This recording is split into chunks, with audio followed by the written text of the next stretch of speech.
ماہ محرم الحرام کا آغاز ہو چکا ہے اور پوری دنیا کے اندر ذکر امام عالی مقام کی محفلیں یقیناً آج پہلی شب ہی سے اس کا آغاز ہو چکا ہوگا۔ میرے آقا صلی اللہ علیہ وآلہ وسلم کے دیوانوں، کربلا ایک عظیم پیغام ہے انقلاب کا۔ دنیا کے کسی بھی انقلاب کو کربلا کے بعد اگر انقلاب کا جذبہ اور شوق ملا ہے تو وہ میدان کربلا سے ملا ہے۔ محنتیں بدر، احد، خندق اور خیبر میں کی گئی، ان محنتوں کی تحفظ کی جو جنگ ہے اسے جنگ کربلا کہتے ہیں۔ صحابہ کرام کی محنتوں کو تحفظ فراہم کرنے کے لیے امام علی مقام امام حسین علی جدہ علیہ السلام نے اپنا گھرانہ لٹایا۔ داستان کربلا ہم ہر سال سنتے ہیں، بار بار سنتے ہیں، لیکن آپ سے میں پوچھنا چاہتا ہوں، ہم نے اتنی مرتبہ کربلا کو سنا، بلکہ کربلا شریف کی محفلیں منعقد کی اور انشاءاللہ یہ قیامت تک منعقد ہوتی رہے گی، لیکن آپ سے پوچھنا چاہتا ہوں کہ ہم نے کربلا کو سننے کے بعد اپنے اندر انقلاب کیا پیدا کیا، اپنے اندر تبدیلی کیا پیدا کی۔ آئیے آج کربلا کے حوالے سے ایک بات آپ کی خدمت میں رکھی جائے، امید کرتا ہوں کہ بہت توجہ سے آپ سماعت کریں گے۔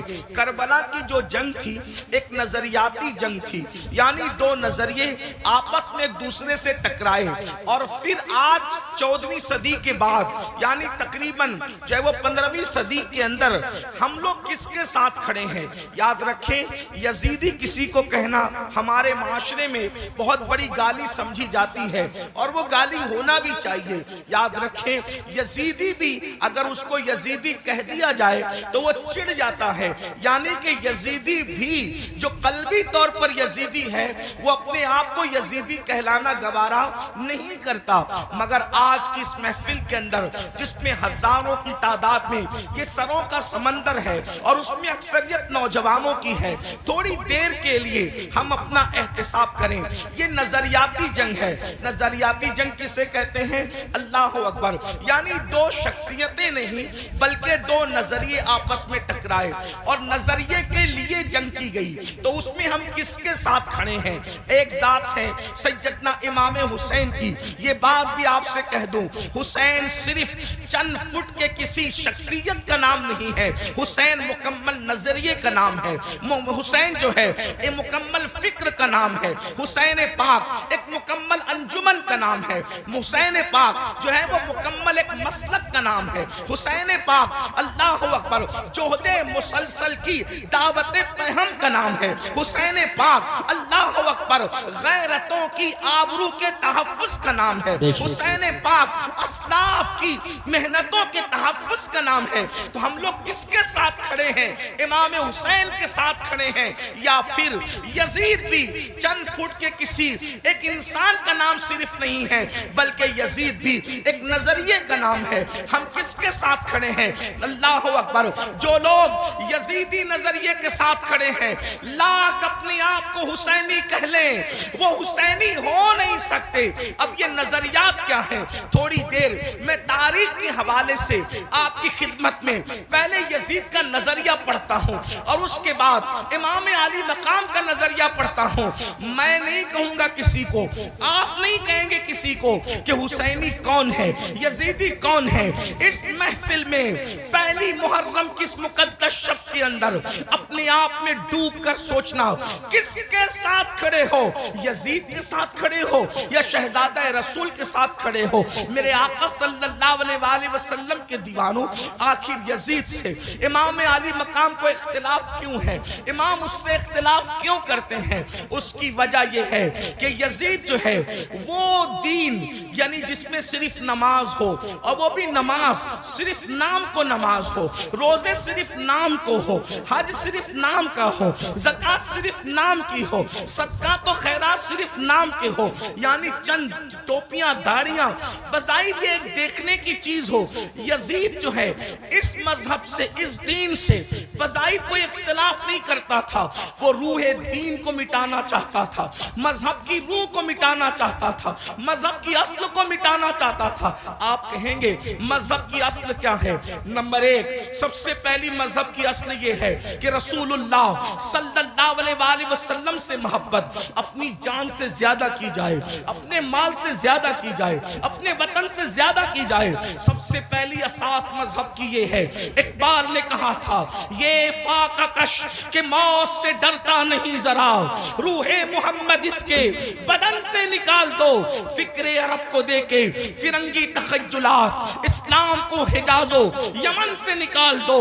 وہ رسول اللہ کی عقیدتیں، وہ رسول اللہ کی محبتیں، وہ رسول اللہ کا پیار۔ اللہ اکبر، نبی کا نام تو لیا جائے لیکن احترام وہ نہ ہو جو صدیق اکبر کے قلب میں تھا، جو فاروق اعظم کے دل میں تھا، جو عثمان غنی کے دل میں تھا، جو مولا علی کے دل میں تھا، جو سعد، سعید، طلحہ، زبیر، ابو عبیدہ ابن الجراح، بلال حبشی، ابو ہریرہ، خالد ابن ولید کے دل میں تھا۔ اللہ اکبر، یعنی کہ حضور علیہ السلام کی شخصیت ایک عام انسان کی طرح رہ جائے۔ میں جتنے حوالے آپ کے سامنے جتنی باتیں کر رہا ہوں انشاءاللہ اس کے حوالے یقیناً میں آپ کو دینے کے حوالے سے تیار ہوں، لیکن آپ تھوڑا سا اس کو پہلے سماعت کر لیں۔ اللہ اکبر۔ اس کے بعد یزید کا انداز یہ تھا، اللہ اللہ، مسلمان اور کافر کے درمیان فرق کرنے والی چیز نماز ہے۔ صحابہ یہی کہتے رہے کہ ہم رسول اللہ کے ظاہری دور میں مسلمان اور کافر کے درمیان جو فرق کرتے تھے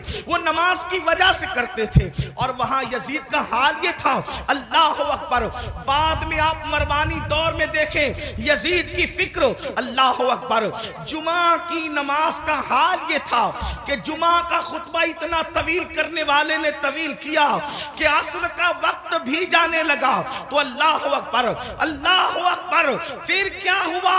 حضرت سیدنا عبداللہ ابن عمر جیسی ہستیوں نے ٹوکا تو اللہ اکبر، کہنے والے نے کہا کہ میں یہ چاہتا ہوں کہ آپ کے گردن کا بوجھ جو آپ کے جسم پر ہے اس کو ختم کر دیا جائے۔ میرے آقا علیہ الصلوۃ والتسلیم کے پیارے دیوانوں، اسی طریقے سے آپ دیکھیں یعنی کہ دین بدلنا، دین کا نام لے کر دین بدلنا، وہ دین جس میں نماز نہ ہو یعنی روح نماز، وہ دین جس کے اندر اللہ اکبر نشے کی مکمل طور پر کوئی رکاوٹ نہ ہو بلکہ نشہ کیا جاتا ہو۔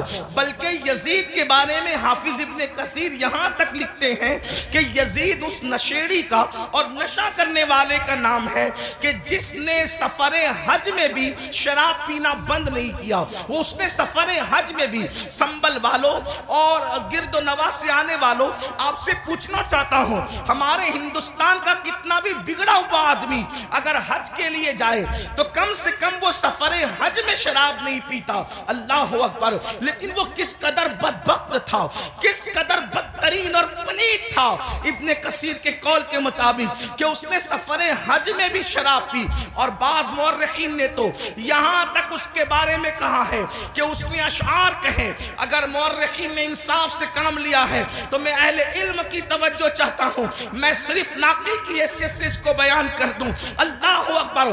اس نے کہا کہ اگر دین محمدی میں شراب حرام ہے تو پھر عیسائی بن کر کے شراب پی لینا چاہیے۔ یہ اس کا نظریہ تھا۔ وہ بندر نچاتا تھا، آپ کو پتا ہے، وہ بانسری بجاتا تھا، آپ کو پتا ہے۔ اللہ اکبر۔ اور یہاں تک کہ خواجہ حسن نظامی جیسے لوگوں نے تو بہت بڑی باتیں اس کے بارے میں لکھی، لیکن میں بہت احتیاط کے ساتھ یہ بات کروں کہ یزید اس بدترین انسان کا نام ہے جس نے اپنی سوتیلی ماں پر تک پاپ کی نظر ڈالی۔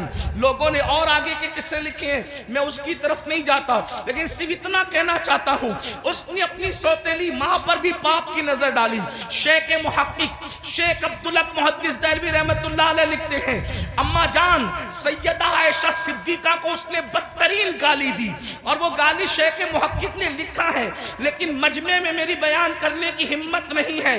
واللہ وہ سیدہ عائشہ صدیقہ جس کے بستر پہ قرآن نازل ہوتا ہو، وہ سیدہ عائشہ صدیقہ جس پہ تہمت لگتی ہو، تو اللہ جس کی برات کا اعلان کرتا ہے، جس کی عصمت کا اعلان کرتا ہے، جس کی شان و عظمت کا اعلان کرتا ہے، سورۃ النور کی آیتیں جس کی طہارت کی گواہی دیتی نظر آتی ہو، میرے امام کہتے ہیں شمع دل مشکاۃ تن سینہ زجاجہ نور کا، تیری سیرت کے لیے آیا ہے سورہ نور کا۔ اللہ اکبر، وہ اتنی گندی گالی دی ہے، اس کا ذکر نہیں کیا جا سکتا۔ یہ یزید تھا۔ اب آپ سے پوچھنا چاہتا ہوں، اللہ اکبر، یزید کے یہاں باپ کا کوئی احترام نہ تھا، اس لیے کہ ابن کثیر کو آپ اٹھا کر کے پڑھیں تو وہ اپنے والد سے دور دور ہی رہا، بلکہ وہ یہود اور نصارہ کے ماحول میں رہا۔ کتوں سے محبت کرنا، بندروں سے محبت کرنا، بانسری کا معاملہ، یہ ساری چیزیں، اور پھر اس کے بعد اس کے اکثر دوست جو تھے وہ یہود و نصارہ تھے۔ میرے آقا علیہ السلام کے پیارے دیوانوں، اب ایسا شخص جو ہے وہ کرسی پر، وہ بھی کون سی کرسی، وہ بھی کون سا تخت، وہ بھی کون سی منزل، وہ بھی کون سا مقام، جس مقام پر افضل البشر بعد الانبیاء بالتحقیق صدیق اکبر بیٹھ چکے تھے، اس کرسی پہ وہ بیٹھ رہا تھا۔ اگر امام اس کو قبول کرتے تو لوگ یہ سمجھتے کہ جو رنگ صدیق اکبر کا ہے وہی رنگ یزید کا ہے۔ اللہ اکبر، یعنی کس قدر جو ہے وہ دین کے اندر فتنہ ہوتا، رکھنا ہوتا، کس طرح جو ہے وہ دین کا کی شکل بگڑ جاتی۔ جس کرسی پہ فاروق اعظم بیٹھ چکے تھے اسی کرسی پہ وہ بیٹھنا چاہتا تھا، یعنی مومنوں کا خلیفہ، مومنوں کا امیر کہلانا چاہتا تھا۔ امام عرش مقام امام حسین رضی اللہ تبارک و تعالیٰ عنہ نے اس کی مخالفت فرمائی، اور مخالفت فرما کر ایک مکمل نظریہ پیش کیا۔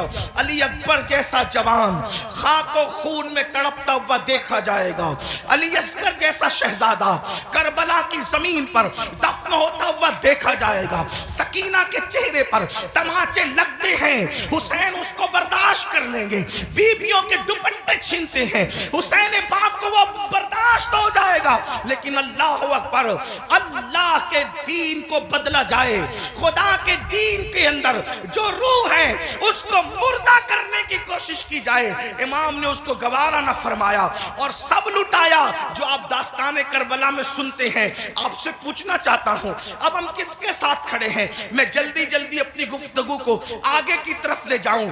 یزید کے یہاں زنا کوئی عیب نہیں تھا، اور امام حسین کے یہاں زنا کا نام سن کر بھی بدن کے رونگٹے کھڑے ہوتے ہیں کہ کیا لوگ ایسا گناہ بھی کر سکتے ہیں جسے زنا کہتے ہیں۔ آپ سے پوچھنا چاہتا ہوں اگر آج کوئی زنا کے اڈے کی طرف جا رہا ہے اور اس کے ماتھے پر بل بھی نہیں ہے اور وہ بے حیائی اور بدی میں ڈوبا ہے تو آپ سے پوچھنا چاہتا ہوں وہ نظریاتی طور پر کس کے ساتھ کھڑا ہے؟ امام حسین کے ساتھ کھڑا ہے یا پھر یزید کے ساتھ کھڑا ہے؟ بڑی معذرت کے ساتھ اگر برا لگے تو معاف کرنا، کڑے پہننے کا نام حسینیت نہیں ہے، ڈورے ہاتھوں میں باندھنے کا نام حسینیت نہیں ہے، رنگ برنگی کپڑوں پہننے کا نام حسینیت نہیں ہے، 10 دن کے محرمی بننے کا نام حسینیت نہیں ہے۔ حسینیت کیا ہے؟ حسینیت یہ ہے اگر دین کے تحفظ کے لیے گھر لٹانا پڑے تو گھر لٹا دو، اولاد لٹانا پڑے تو اولاد لٹا دو، حتیٰ کہ جان بھی قربان کرنا پڑے تو جان بھی قربان کر کے بتا دو جان اہم نہیں ہے، اللہ کا دین ہے۔ اللہ یا رسول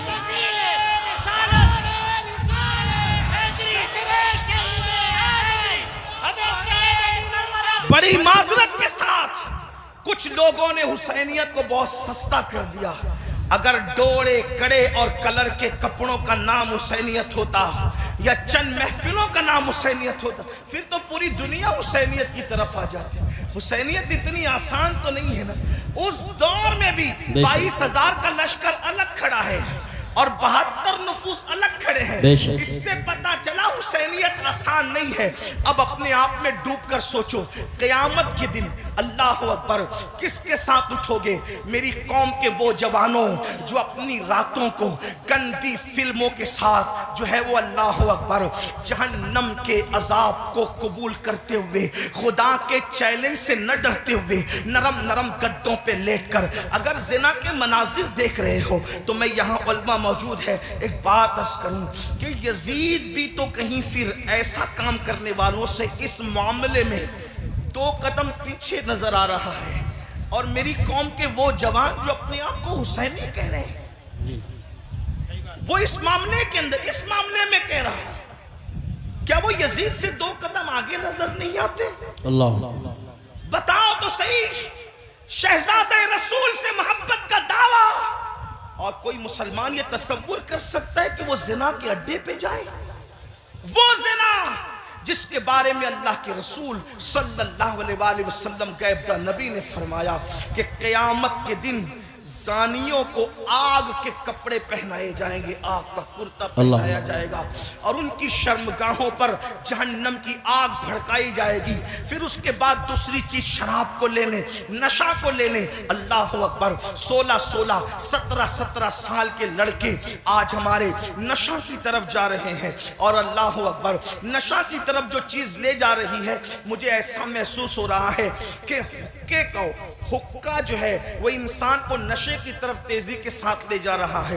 میں حقے پر کوئی حکم تو نہیں لگا رہا ہوں, ویسے کہ کوئی میں مفتی بھی نہیں ہوں کہ میں حقے پر کوئی حکم لگاؤں. حکم بیان کرنا میرا کام نہیں. میں ایک چھوٹا سا طالب علم ہوں, اصلاح معاشرہ کی محفل میں صرف دل کا درد لے کر کے آیا ہوں. ابتدا حقے سے ہوتی ہے. حقہ تو کوئی حرام نہیں, اس طرح کی لوگ بات کرتے ہیں. پھر دھیرے دھیرے سگریٹ پر آتے ہیں اور سگریٹ کے اندر پھر کیا کیا لگا کے پیا جاتا ہے مجھ سے زیادہ آپ لوگ جانتے ہیں اور آپ لوگوں سے ہی ہم تک باتیں پہنچتی ہیں. اور پھر دھیرے دھیرے انسان ایم ڈی کا, نشے کا اور خدا جانے کس کس چیز کا عادی ہو جاتا ہے. آپ سے پوچھتا ہوں یزید بھی نشہ کر رہا ہے, آپ بھی نشہ کر رہے ہیں, اور یزید کی اور آپ کے نشے میں فرق کیا ہے؟ اللہ اکبر شاید یزید نے ایم ڈی وغیرہ کو خواب میں بھی نہیں دیکھا ہوگا. اللہ اکبر اندازہ فرمائے کس طرف جا رہے ہو. اللہ اکبر امام علی مقام علی جدی والی سلام کے سامنے یہ چیلنجز تھے.